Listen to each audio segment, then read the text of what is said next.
Here's problem 4. It wants us to find the cosine of the alpha minus beta triangle. So the first thing we do when we come to these, because these are in the first quadrant as it tells you, is we're going to look at the alpha triangle. So here's our alpha triangle, right? And then we're going to deal with our beta triangle. We have two triangles, and what we're trying to do is take the cosine of this angle minus that and see what does it give us, given the fact of this information here. Now what we do is it says the sine of the alpha triangle, the angle right here, is 7/25. Sine is opposite over hypotenuse, so the opposite is 7, hypotenuse is 25. We have to find this missing bottom piece. Since it's a 90-degree angle, we use the Pythagorean theorem. This missing side, a squared plus 7 squared equals 25 squared, and we solve it. When we solve it, that's going to give us 24 down here is what we're going to end up getting.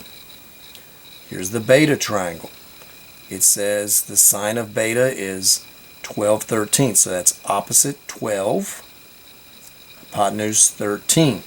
Again, I have to find this side here of the right triangle, so this missing side squared plus 12 squared equals 13 squared. You're going to get 5 here. If you're not sure, I'm going to do this one. A squared plus 144 equals 169. Subtract your 144. A squared is 25, so A is 5.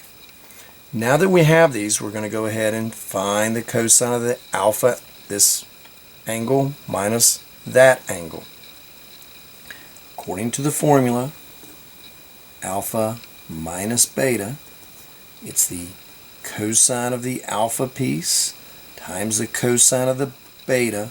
The sign for cosine is always opposite, so since it's asking us to subtract, we're going to add these together. Sine of alpha times the sine of the beta. So we come back to the alpha. Here's alpha. What's the cosine? Cosine is adjacent, 24 over hypotenuse, 25. Cosine of the beta, 5 over 13. Plus sine of the alpha, come back to the alpha, sine is 7 over 25.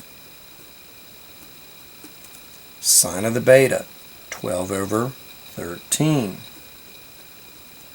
So I'm going to multiply these two fractions, multiply these two, and then add them together. So 24 times 5 is 120. 25 times 13. Well, think of quarters. If you have 13 quarters, well, I know 12 quarters is $3, so I have one more. So it's $3.25, or 325. 7 times 12 is 84. I just think of 7 times 10 is 70, and then 7 times 2 is 14, so put them back together. 70 and 14 put back together is 84. 25 times 13 again is 325. And so the final answer, add them together, that's 204 over common denominator of 325. That is our answer to problem number 4.